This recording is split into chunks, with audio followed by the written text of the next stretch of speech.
Okay, so now we are live. So this is June 4th, and as we start these Larissa Talks in every Tuesdays we do in Spanish, and every Thursdays we do in English. And as I promise you that Larissa Talks is gonna change, this is after 18 different talks.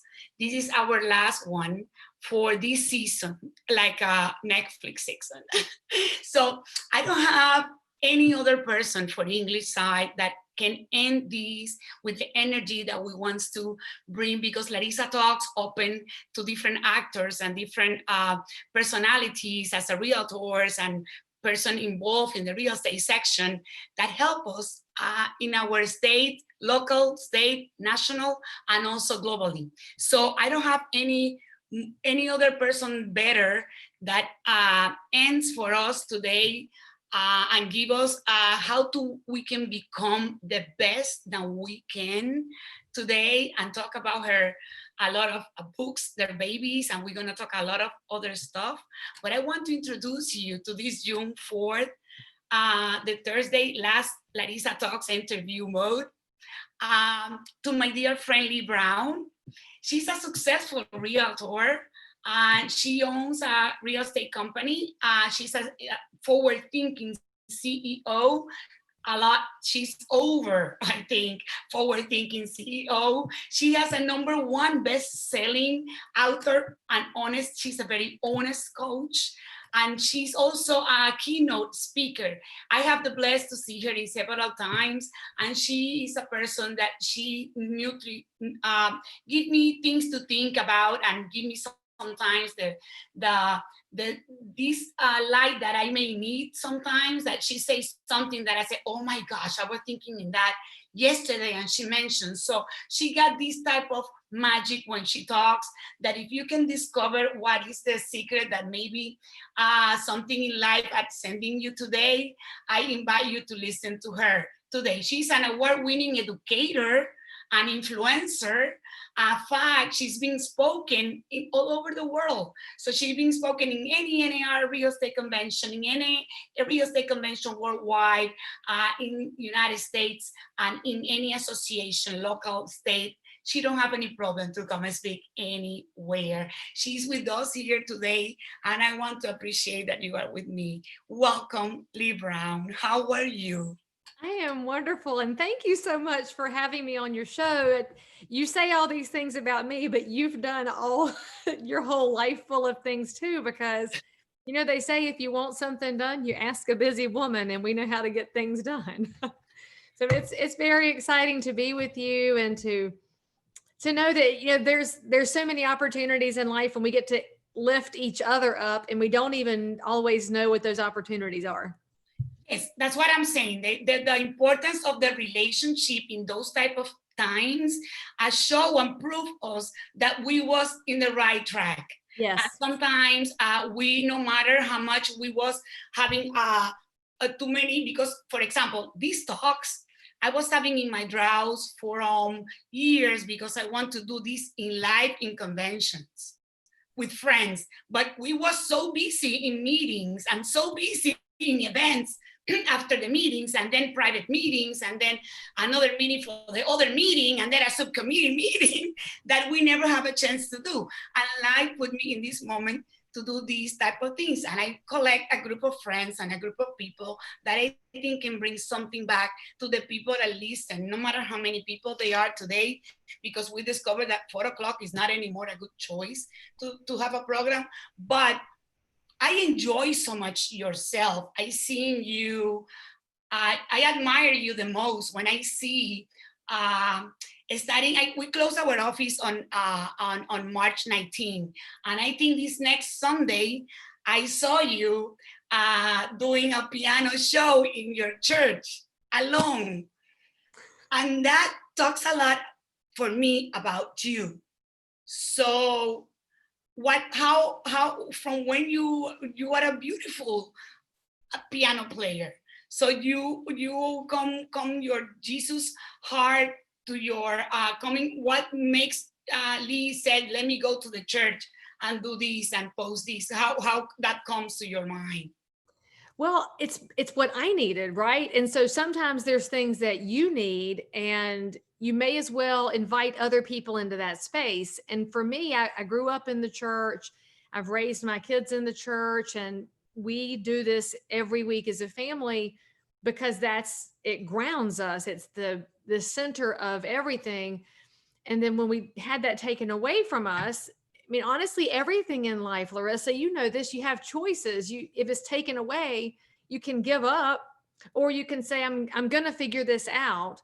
Well, I do know how to play piano, and I'm not perfect by any stretch of the imagination. It's for my release as much as anything. And I got out my hymn books because I have a collection of hymn books. I love the old gospel. I love the old traditional songs. And my parents they've come over almost every Sunday, and we just sit down and do it, and we share it with people. And it's been really interesting that I've learned a lot about other faith traditions. And so I've had friends that are in the Mormon church have sent me their songbooks so I can play their favorites, and friends in the Pentecostal church who've sent me their favorites. And of course I have all these other different ones. And it's more proof that we're more alike than we are different if we're just willing to open up and let people know. And it's made it bearable for me to have an online chance to be with other people. I mean, how much do we lose in life when we are afraid to be who we are? I mean, I love that you do a show in Spanish and a show in English, and it shames me because I've spoken in so many Spanish speaking countries and I still haven't learned enough Spanish to manage, but it reminds me I've got to go work on that, because you don't know when you're pushing somebody else to find their better self. And especially with the world acting, completely unhinged for all kinds of reasons, it's supposed to challenge us to be our better selves, not to be our worst selves. So that was my little contribution. It was for me that I let people into. Well, I don't think this is your only contribution, okay? Because for us, it's a little challenge as we are public people, right? And put a precedent and putting our religions. We used to say, don't talk about religions, about politics, and don't talk about how to raise a child, because usually you got problems, right? So when this moment, it was something that we don't have any type of, the religions all came together, and we saw that the faith and how we are with the others and how we can proceed with others and how can we combine our soul, our feelings, right? In the good way, as you mentioned, right? So it's about thinking like everybody doesn't agree with me or believe the same as me, but I don't have to stop being who I am because they're different. I just need to not be ugly about it. And so if somebody's different than me, my circle's big enough. That's cool. Bring it on in and let's just learn about each other. It's a good thing, but you don't have the chance to learn from other people if they don't know who you are. That reminds when we was in the school or in the college, right? That we grew up with people that we learned how to grow up together. And I grew up my kids at the Catholic school, and I was also in a Catholic school. But we have children that the parents are not Catholic, but they like the way that the education is. So for example, right? So how a person like you, because you say that, okay, that you do the piano, that I love every Sunday that you play the piano and your father is in your back. I love it. Like, he's there. He's so cute. He's the cutest dad ever. I love him. So I also enjoy, and I want to say something today to my daughter, Victoria, that she loves something that I create last week in my kitchen, my rules. Your program. So I saw in my kitchen my rules from Lee Brown, how to do, I hope to say it right in English, okay? A quinoa or quinoa. Quinoa, you understand quinoa, right? Quinoa, yeah. We say quinoa in Spanish. So quinoa with the spinach. So I learned from you. So did you like it? Did Victoria like it? Was excellent. She said it was excellent. Yes. So where are you coming also with this show that now I enjoy so much? And when you say to your kids, you talking and they don't respond, okay, I am a mother. So how do you enjoy all that? And you talking, doing your onions and everything. I enjoy all that. You know, it just goes back to what a lot of real estate agents forget, because when you first get into real estate, and it's like you already said, we're told not to talk about religion, and you don't talk about sex, and you don't talk about money, and you don't talk about politics. And you think about it, in real estate, we're in the middle of people's lives. We meet their parents and their kids, and then they tell us important things about why they need this in a kitchen and how something changed in their lives. And so they're so honest with us. And the best realtors learn how to respond, and we connect with people. But if you're following the old real estate marketing model that tells you to be nothing, you can't connect. And I'm not a fancy cook, and obviously I just let people into my house because of the chance we've had through video to do that. And it happened because a realtor friend of mine in Arizona called me by Zoom, and she was putting it live on Facebook. At Holly Mabry, she was the president of the Arizona Realtors, I think in 2012. And she's one of my favorite humans in the world. And her wife was still asleep, and she's in there with just her ball cap on, drinking her coffee. And she calls me, and of course we're a couple of time zones away, and I'm in the grocery store, and she's asking me what I'm buying. And so I told her what I was fixing for supper, and her viewers all started to tell me which one I should cook. Well, that's how I started the video series, because people love to hear from other imperfect people. They're tired of the perfect social media people, the perfect Rachel Rays of the world. And, Rachel Ray's super cute, not trying to slam her, but she's perfect. And so if they can see in your house, like I made this one recipe when my smoke detector went off because I set my parchment paper on fire. Well, everybody loves that because we've all had it happen. And that's what connects us in life. And that's what allows us to see other people as humans instead of trying to have some unattainable standard. And I mean, I don't live a fancy life. I'm pretty cheap in the kitchen, and making those recipes is also my way of giving back to people that are on a tight budget who may need an idea, and maybe they have teenagers. I have 2 teenagers, and they eat everything now, but there was a time when they didn't. So you have learned to adapt to different taste buds in your house. And it's real estate, right? You learn how to adapt to the students in your classes, and you've seen that as you speak. You'll say something and half of the room is like, oh, and the other half is confused. And so you have to adapt. And it's the same thing in your kitchen. It's the same thing at the piano. It's the same thing showing houses. And I think that it's part of what makes you a speaker. You get addicted to that. You love seeing people learn, and you love seeing them react. And so you want to do more. And frankly, I think if the world focused on being less perfect more often, we'd all reach each other in a different way. And that's what's good about real estate and about life and as parents, right? So you don't want anybody to tell you how to parent your kids, but you want them to back you up sometimes. And you do need a best friend that says, try this, because we do give each other best practices. And our kids are better for it when they know that we care enough to have a mom text thread. My kids hate the mom text thread because I have a thread of moms, and we talk about everything. And so I'll ask questions, and how did you get that mom text thread? I understand, because I have a teenager, and my oldest daughter is 32, so I passed already. This is my second round. So you know what you're doing now. Sorry? Now you know what you're doing, right? Well, the things, the scenarios change.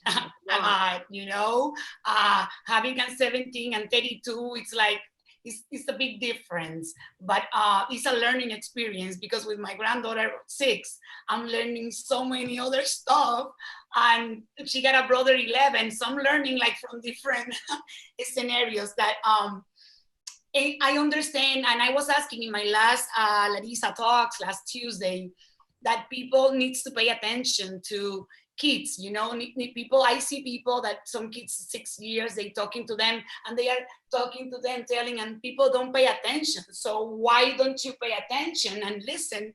Sometimes they are the one making the decision to buy the house. If it's why you are there in this moment. But usually the kids needs they need your attention. So I want the people older like us, pay attention to the kids because it's very important. So one of the things that I saw from you, you have a book that the 7 deadly sins of the sales, where you invite us to put our ego on the side and learn.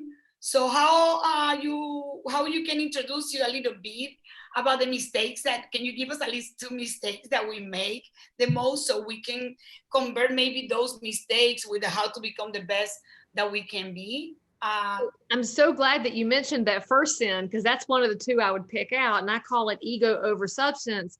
Because for real estate agents, it's, especially if you look at the Miami market, they're easy to poke fun at because Miami is special, right? Miami's Miami.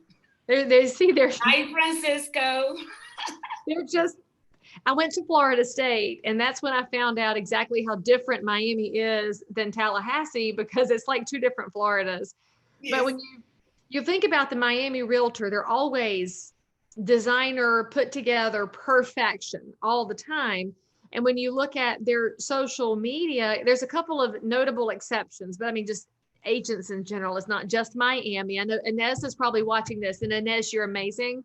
And Jorge will see this later, and you and Denora are amazing too. Jorge was in the program. The first in English, he was in the program. And I keep calling George. I met him at Inmocianate in Spain, and so I have to call him Jorge because that's how I met him. I love Denora so much. But anyway, agents in general like to say, I'm great, I'm number one, I sold your house.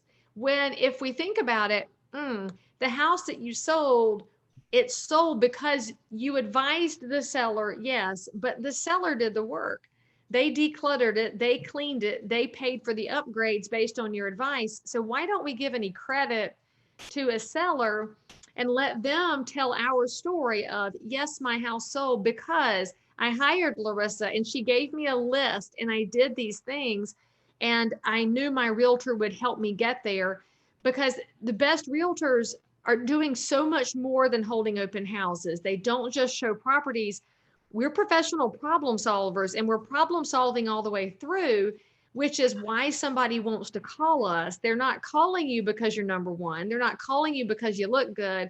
They're calling you because you can help them solve the problem related to housing, whether it's investments or it's selling a house or it's buying a house.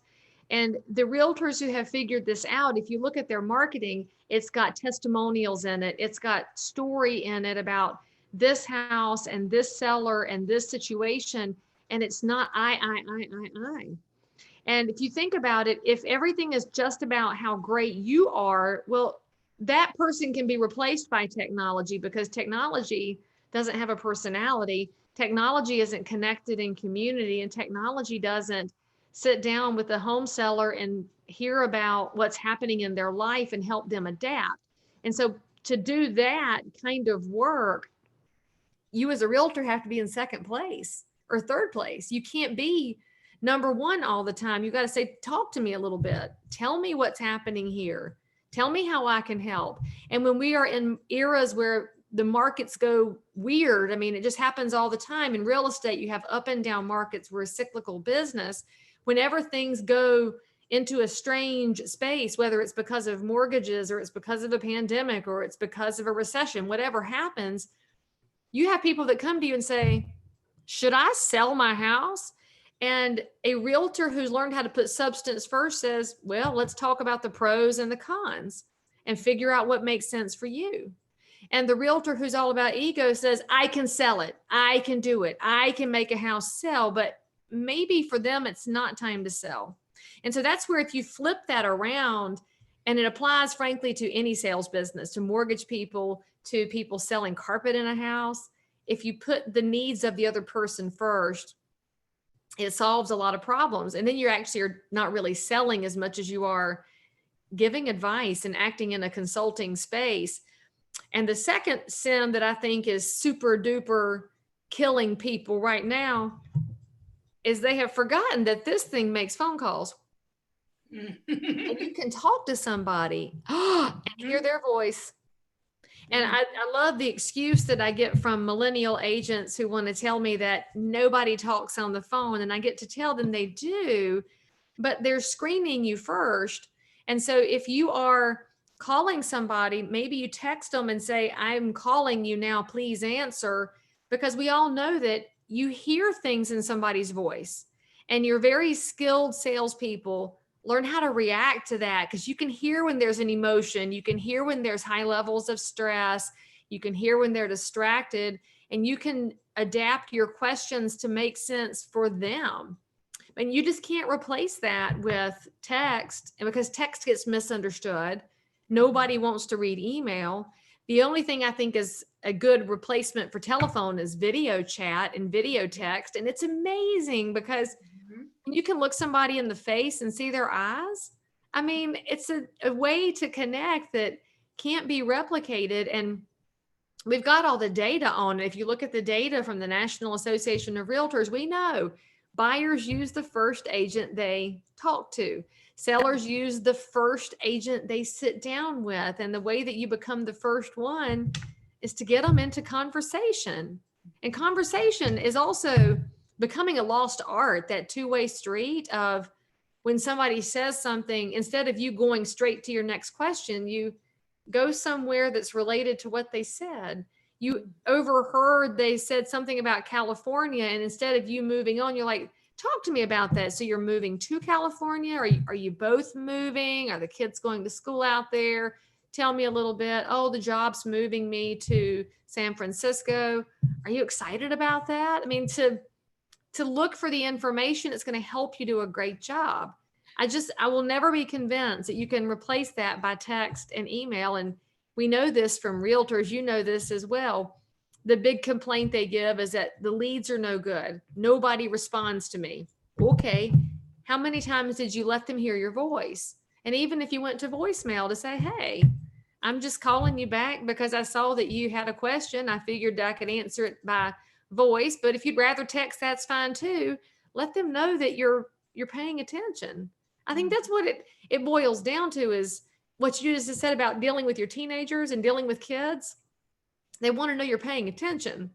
And it's the same thing with sales and with your business.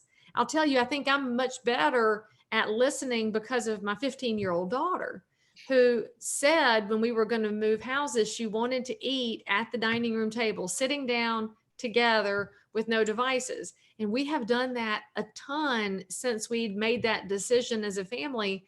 And we hear each other differently because we're fully in the space. And the telephone does that when you can't be at the table together. Wow. Yes, there are two mistakes. So you gave in this book, where they can find the book? In Amazon, we can find the book? It's on Amazon. And then if you're an Audible person, I narrated my book because I was too cheap to pay somebody else to do it. And plus I'm Southern and they don't have Southern voices to hire.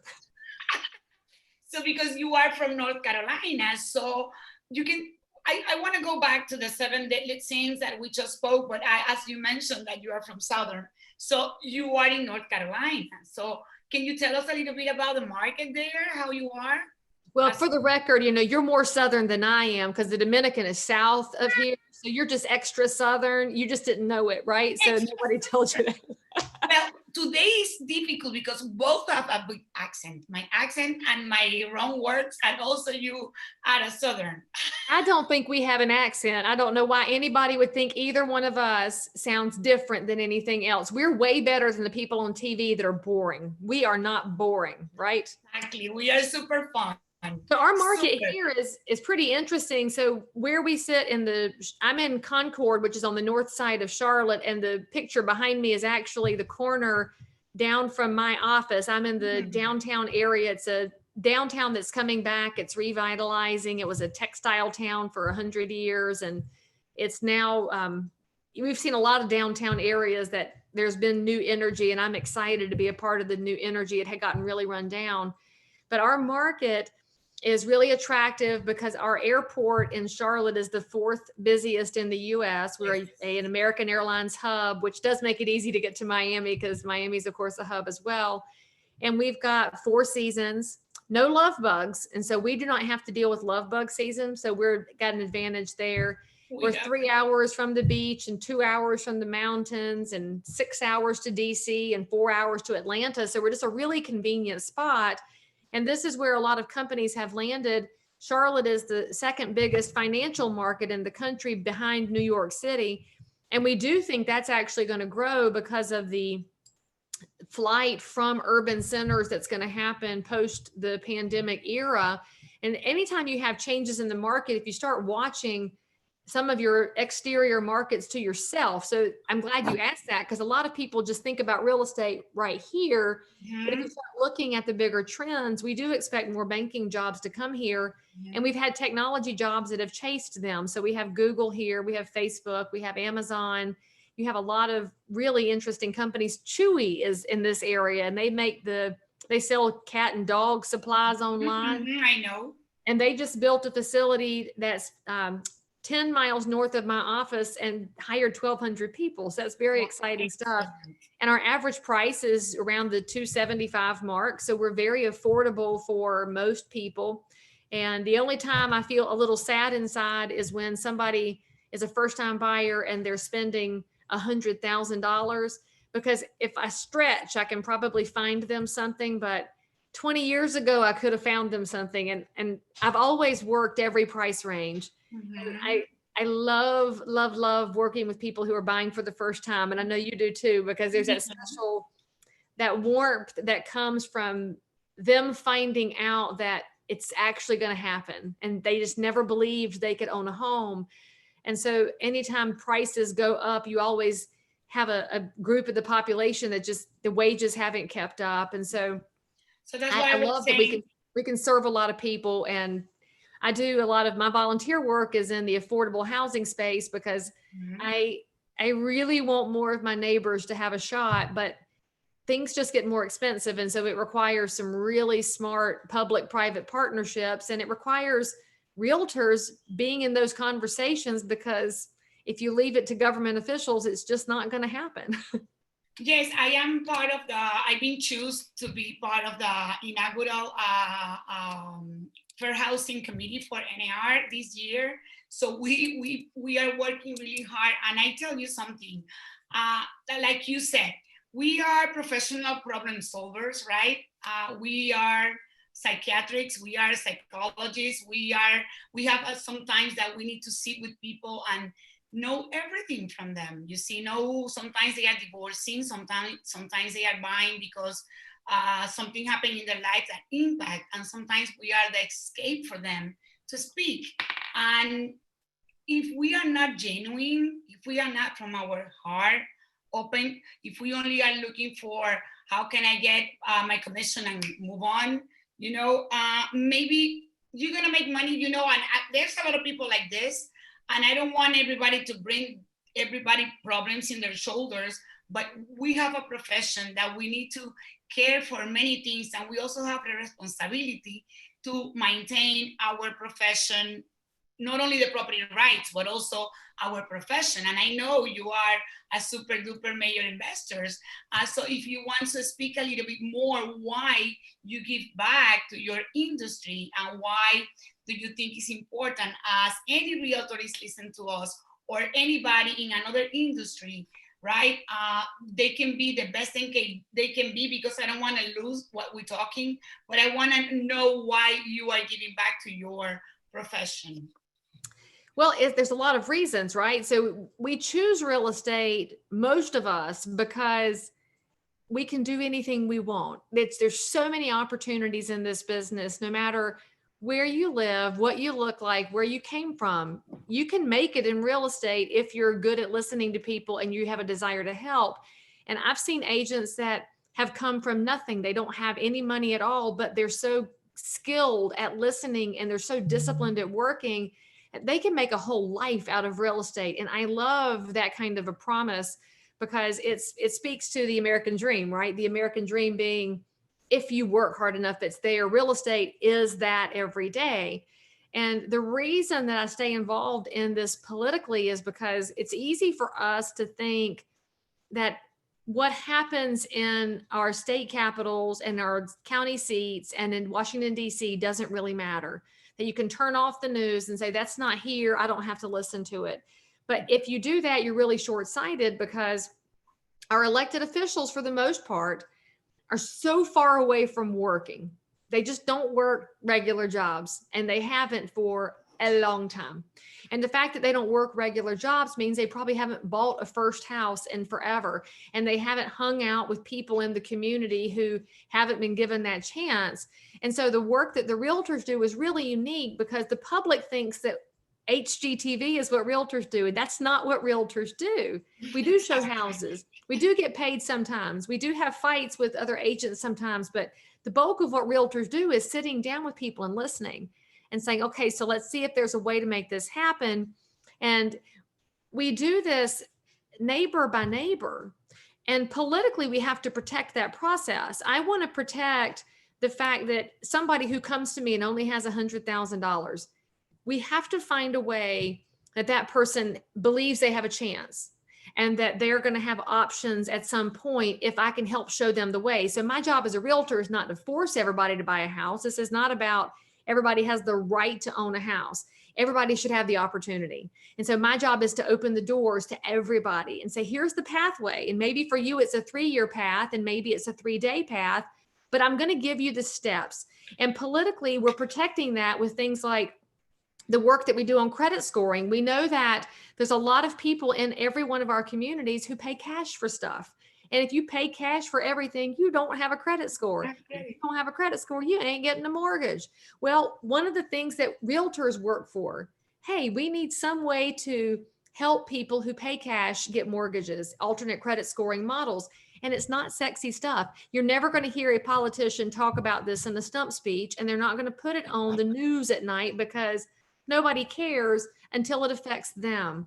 But the realtors care before it affects our clients, because we are trying to be on offense. And I love that about us, that we take our political clout and we put it to work for our communities, for our neighbors who wouldn't have a voice if not for us.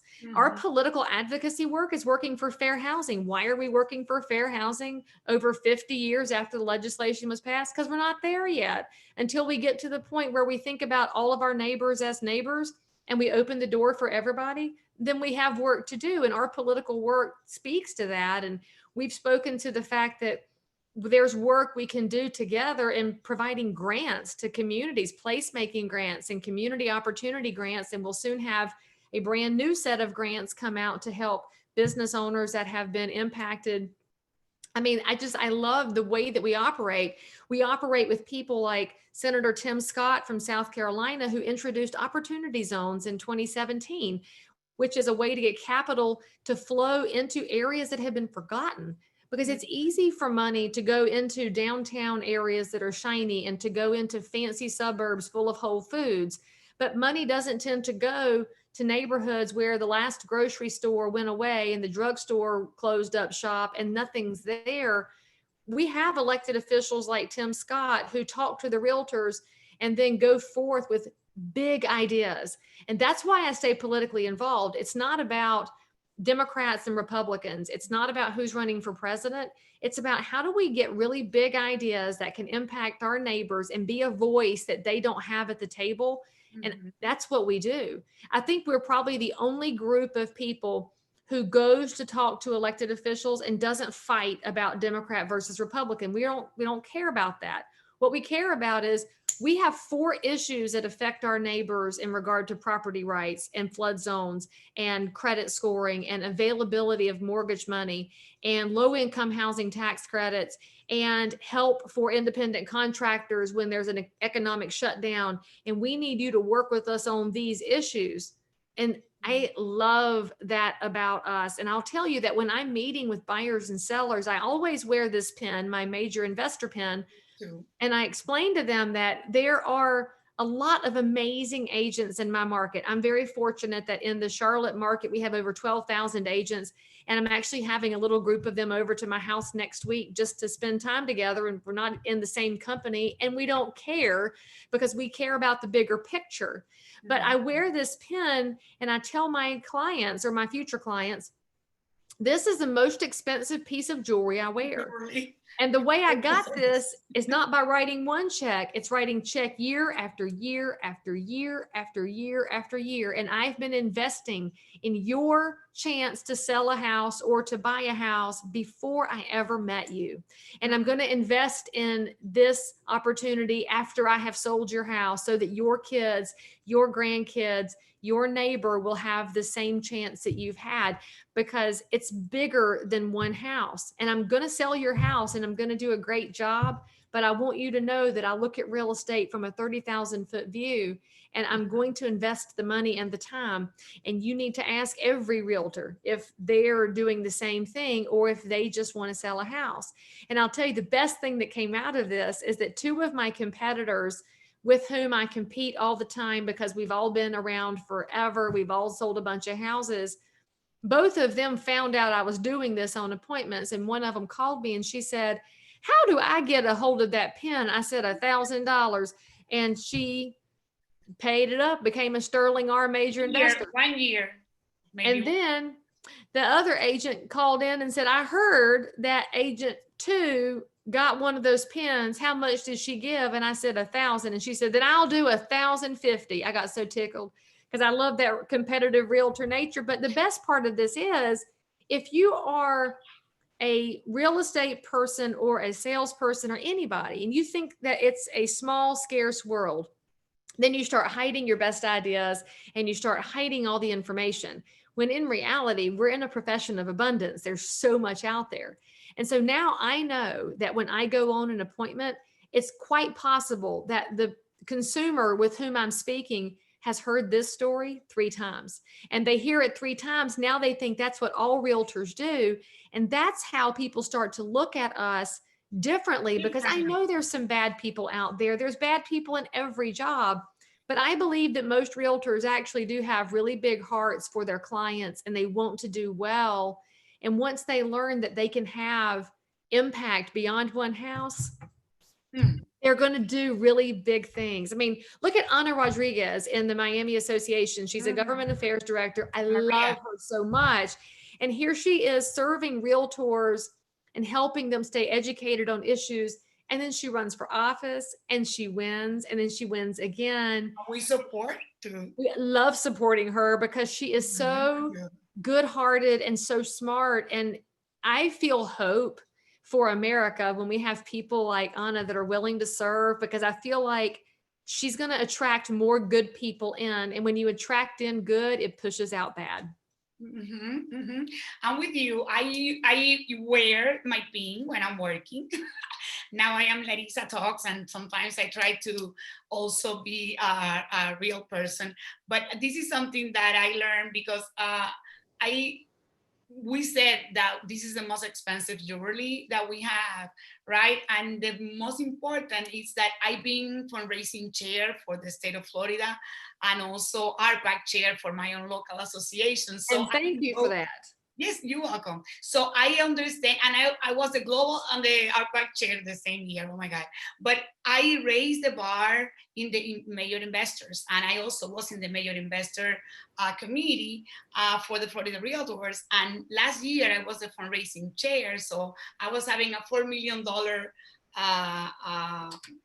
It was my goal, and thanks God, all the Floridians realtors, they understand very well the concept that we need to protect our profession and our consumers. So I think this is the best way for us.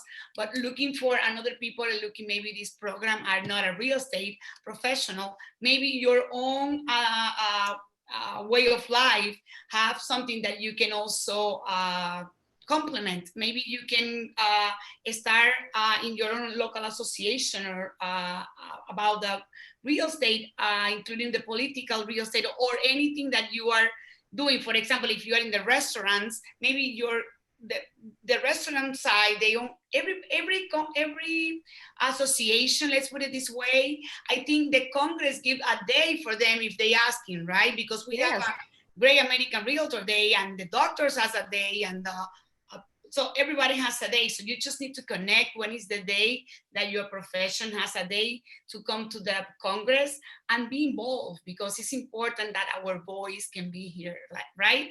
And we all have that day. I mean, each of us, it doesn't matter what job you do, you're a Yes, voter.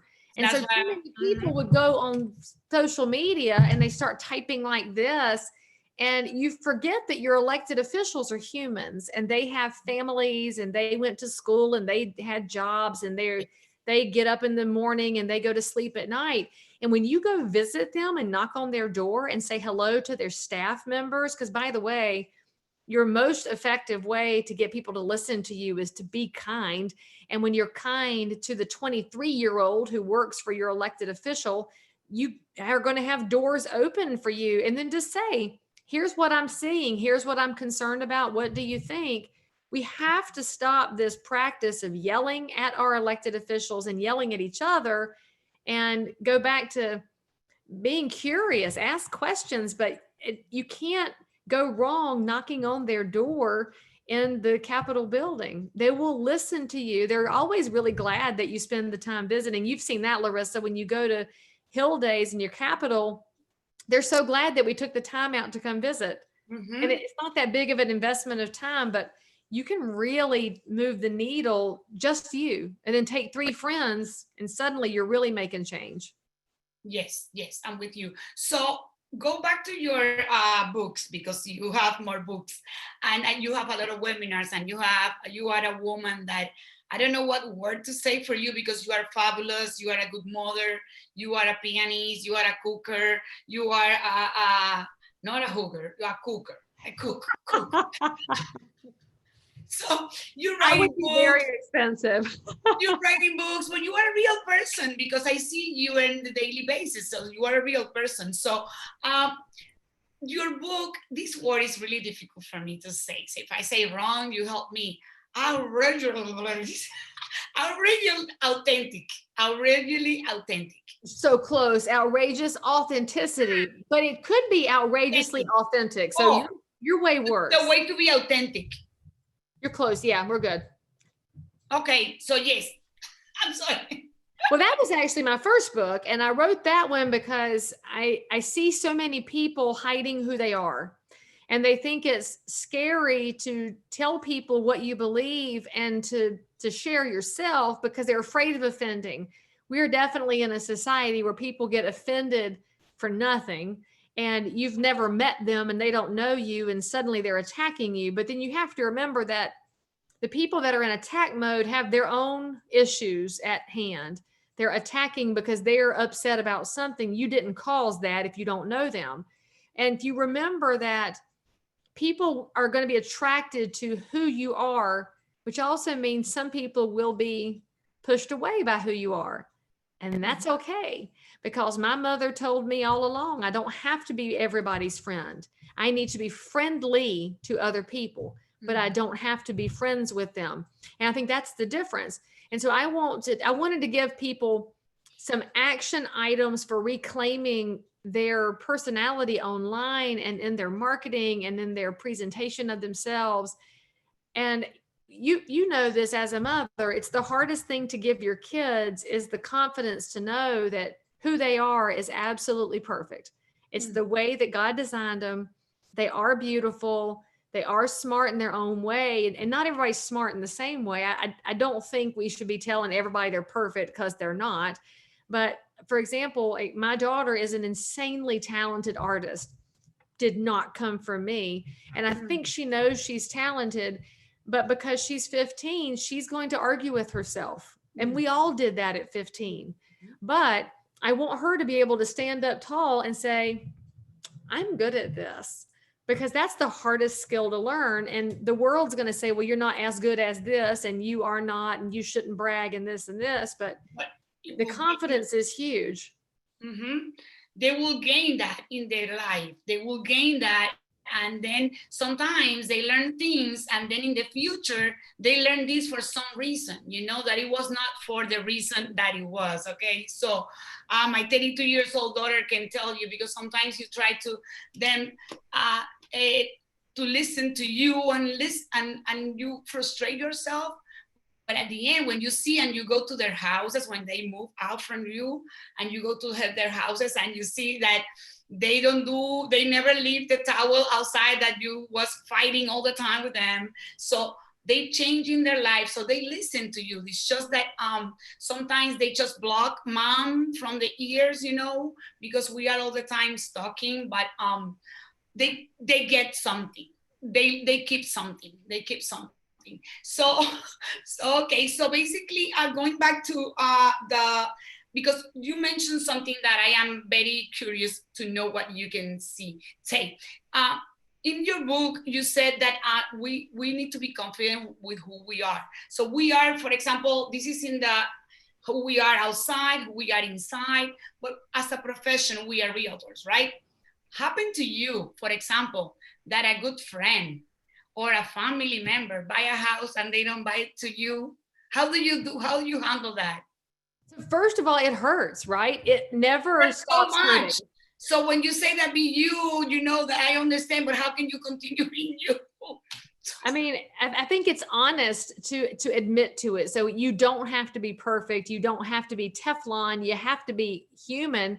And I have to understand that they make different choices. And so when I have lost business that I think should have been mine, I then have to ask myself, was it me, or was it my discipline and my practices? Did I say something or not say something? Is there a way I can improve? Because I do know this, as a middle-aged woman, I am a better person today than I was 10 years ago. And that's a better person than 10 years before that, because I know that I'm a sinner and I'm a work in art, and I've got to keep getting better. So did I make a mistake I need to go back and rectify? Sometimes I did, sometimes I didn't. But the reality is, in real estate, the craziest thing, I'm 20 years a realtor. Every time I have worked with somebody that I never met before, no relationship to, and then you get to know them, they use you and respect you and trust you and refer you more than the cousin you've known your whole life. That happened to me too. And my best past clients are not my friends and family, and that's okay. In fact, at this point in my life, when somebody comes to me that's family member, I'm far more likely to say to them, I want to preserve our relationship. I would like to give your name to a trusted colleague of mine so that I can stay in professional realtor mode, because you and I are too close. And you'll find this out over time, but I promise you, it never stops hurting. You just have to go find somebody else who does want your services, because the game of real estate is sometimes you win and sometimes you lose. And it doesn't matter if they're strangers or family. Sometimes you win and sometimes you lose.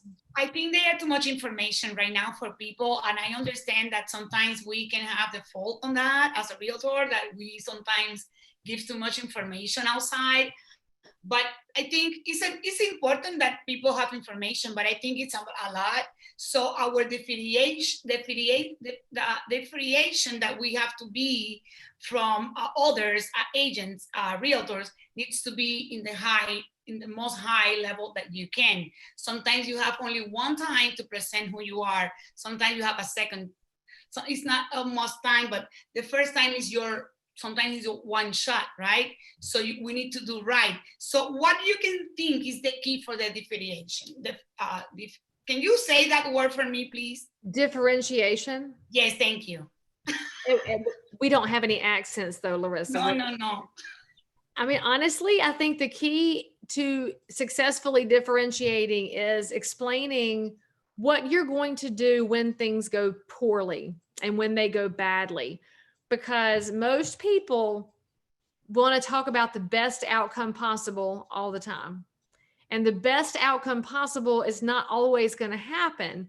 And so if you demonstrate with your words and with your actions and with your testimonials that you're there because something's going to go wrong and you'll find an answer, that's a huge differentiator. I mean, think about how many people you've seen on Instagram or Facebook or on their websites where they tell you they're going to make things easy. In January, you'll see diet pills that make it easy to lose weight, and you know better. And then you see realtors that say they'll make selling your house easy, and you kind of know better. And then you see people that tell you they will I mean, anything as seen on TV is going to make things easy and better. And we all know that everything has hiccups, everything has problems. And the difference between the person who goes to the gym on January 1st and quits on January 10th, they didn't have somebody with them saying, yes, it's hard. Yes, we can do this. And as realtors, we say to our clients all day long, yes, this is hard. Yes, we can do this. In fact, I talked to one of my sellers is under contract right now, and she called because she's in a panic over the repair request. And I had to remind her the repair requests that we got is piddly items, and this is not scary stuff. My job was to get her from this emotion to this emotion so we could respond to the buyer and make everybody happy. And she said, are you going to call the agent? Or are you going to email? Well, I'm dealing with a bilingual agent. I said, I'm going to email because I want to make sure that there's no misunderstanding. And that's where your professionalism comes in. If you know that somebody is slightly different than you are, great. Go for the most clear communication possible so you can protect everybody. And that's what sets you apart. Just tell people you don't know everything, but you'll do everything you can to make things happen. Doing a parenthesis also, there are some times that we also need the education, because when we start a transaction, right, we need to educate a little bit everybody in that we touch so many, our job depends from so many people, because when we send an offer, is coming another agent, and then the title company and the lender, somebody can make a mistake. But one of the things that I see the most is that the panic that a buyer takes from the home inspection. So home inspection, they said that a switch is not working. They put it like 700 pictures of the switch, and then they put it in the back, in the end of the 7 times they put the same thing, and buyers get so nervous and oh my God. So this is right. I'm right or wrong? This is crazy. You're absolutely right. And the worst thing is you have a light that's not working and the inspector says, call an electrician. All right, look, you really want us to spend that kind of money on a small repair. But our job as agents, and the most professional agents, we talk to our buyers before the inspection happens.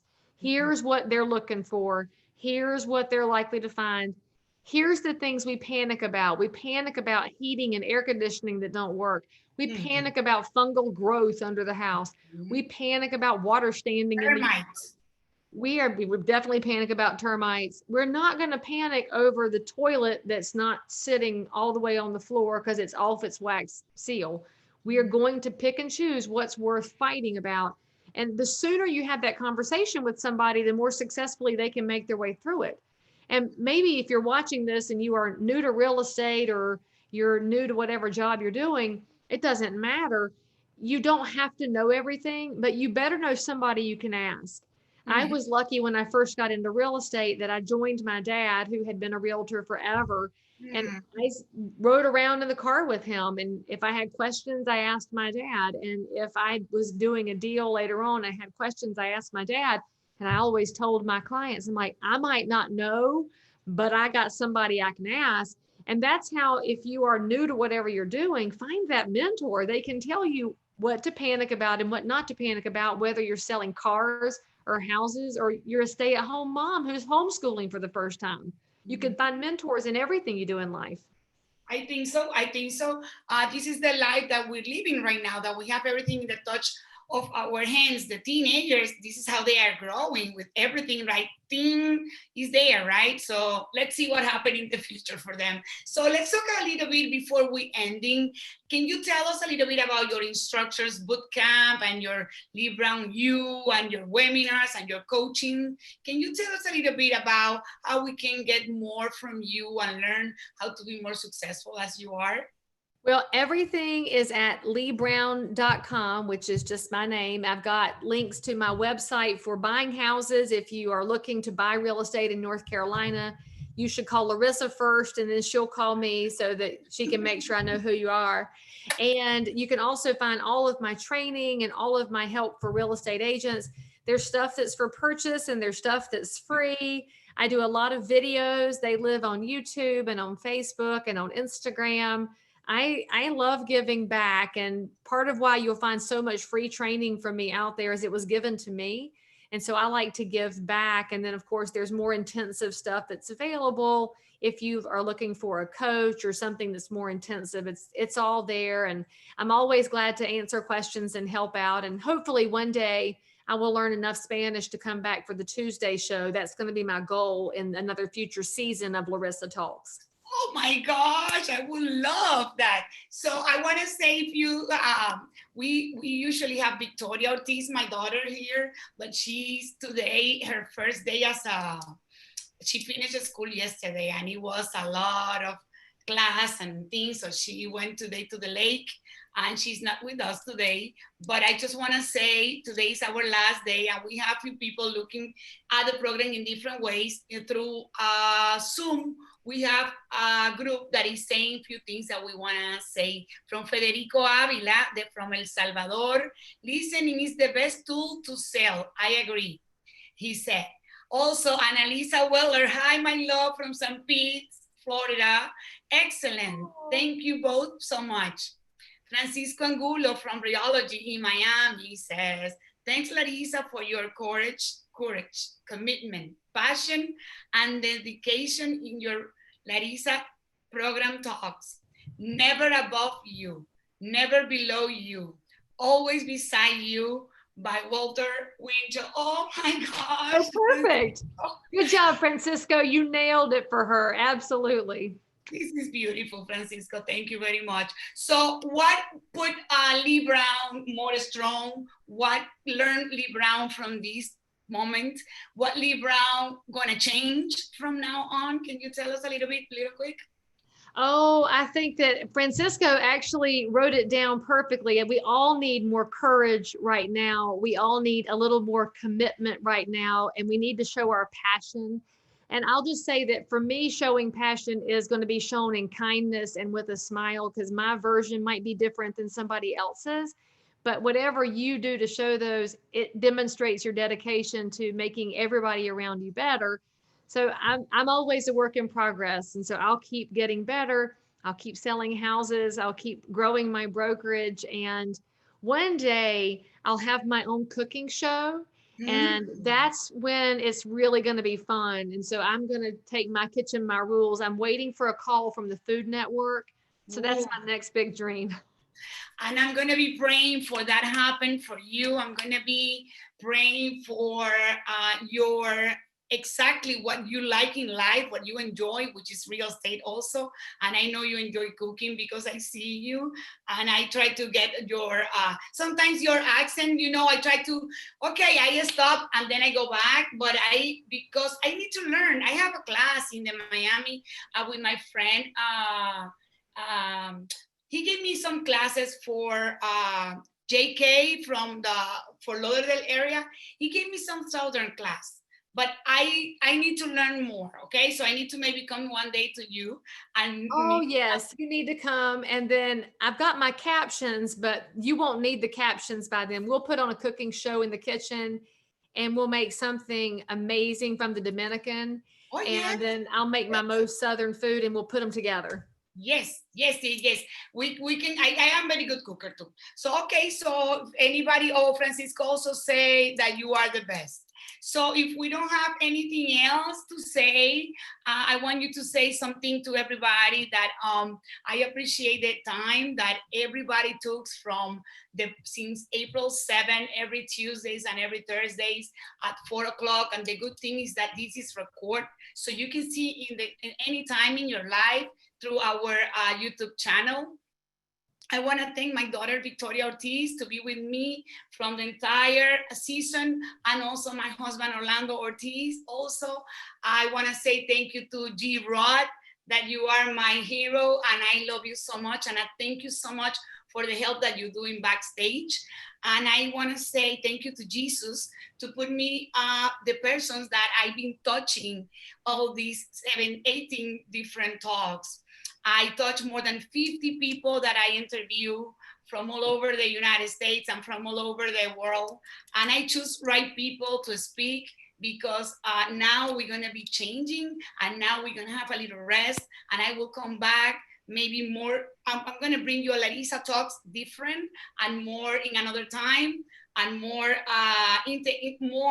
interactive, okay? And Olga Ferrero said, good time with you, Larissa and Lee. Thank you for this time. And Elizabeth Ancenelli from Sarasota says, great, thank you, Larissa. Gracias, Lee. Oh, she's, gracias, Lee. Thank you, Larissa. That was impressive. Okay, so you are already a Spanish speaker already. Oh, and there's Orlando. He loves you too. See, that is precious, precious. Thank you, thank you. I admire you so much, Lee. Oh, besos, Annalisa. When I grow up, I want to be like you. I think I want to be like you, so we'll just be twins. Yes, we can do something. I can be your Latin side, you can be my Southern side. Okay, that works. Let's do it. Now that you know you're extra Southern, you just didn't realize that. Extra Southern. Love you. Thank you. You want to say something else? And thank you, everybody, to be with us. Besos. Oh, un vino pronto. Let's take a wine soon. Okay, thank you from Yami Martinez. Thank you, Yami. Thank you so much. Gracias, Annalisa. Besos. Olga Ferrero from Kissimmee, Central Florida. Thank you so much. Thank you, everybody, for being with us. And thank you, Lee. Love you and God bless you. Love you too. I'll see you soon. See you soon. Thank you so much.